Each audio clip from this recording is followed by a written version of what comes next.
bienvenue à Nazareth 1, qui est donc le premier endroit où les habitations ont été construites sur le site de Nazareth. Vous voyez ici une des toutes premières bâtisses qui accueille actuellement un couple, une famille. Ici la porcherie, donc, vous avez vu, vous allez voir des photos. Ici une grande salle qui sert pour l'accueil quand il y a des gens, des réunions. Un premier dortoir qui aussi de temps en temps accueille d'autres personnes.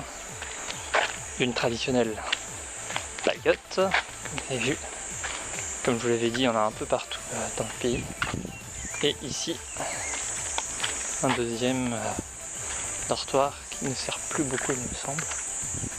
Donc là-bas se trouve le fameux trou des toilettes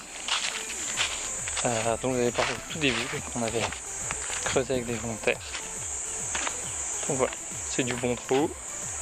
C'est plein d'eau parce que c'est de l'argile, je vous dis pas, et quand il pleut forcément ça stagne. Et on va continuer avec le chemin qui mène de Nazareth 2 à Nazareth 1. On avait déjà montré dans une autre vidéo où on y était allé en moto. Cette fois, je vous la fais en version pédestre.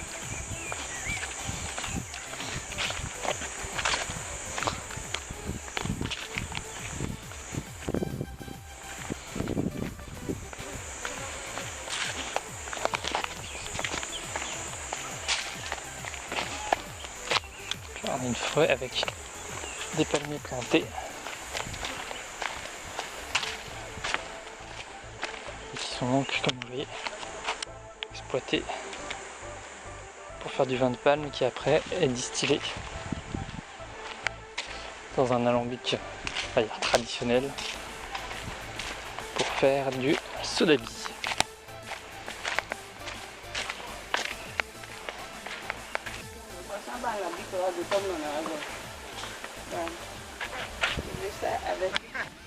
Reprenons donc, dans le fond vous voyez l'alambic à sodabi avec petit abri pour les gens donc, qui distillent ce vin de palme pour en faire du sodabi qui est la fameuse liqueur dont vous avez parlé.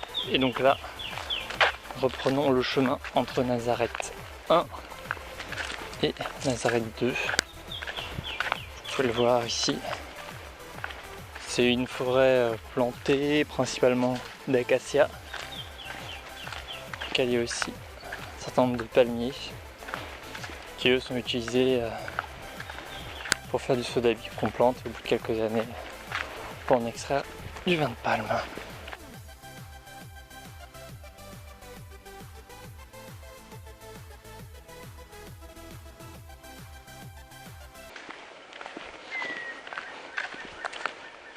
Si on va arriver à la première plantation de teck. Voilà, qui sont ces arbres, on voit pas mal de plantations dans tout le pays, sur le bord de la route. Voilà, ces arbres tout droits, avec de très grandes feuilles.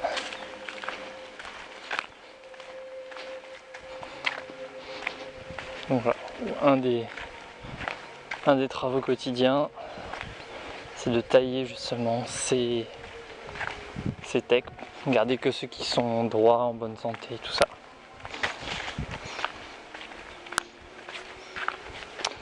Alors là, on va arriver au lieu dit le ruisseau. Parce que comme vous avez pu le remarquer, depuis tout à l'heure on descend. On est dans un creux et en temps de pluie, c'est là que les pluies s'accumulent. D'où le petit pont qui a été construit par des volontaires il y a quelques années. Alors là, ça fait quelques jours qu'il n'a pas plu, donc il n'y a plus d'eau.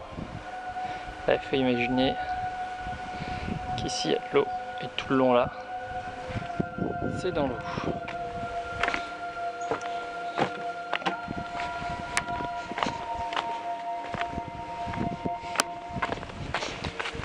Donc à droite, le petit chemin.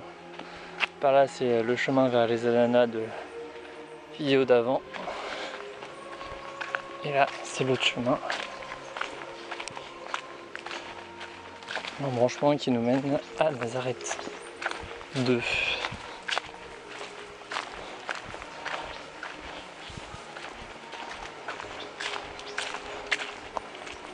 C'est pas désagréable de passer sous les orangers.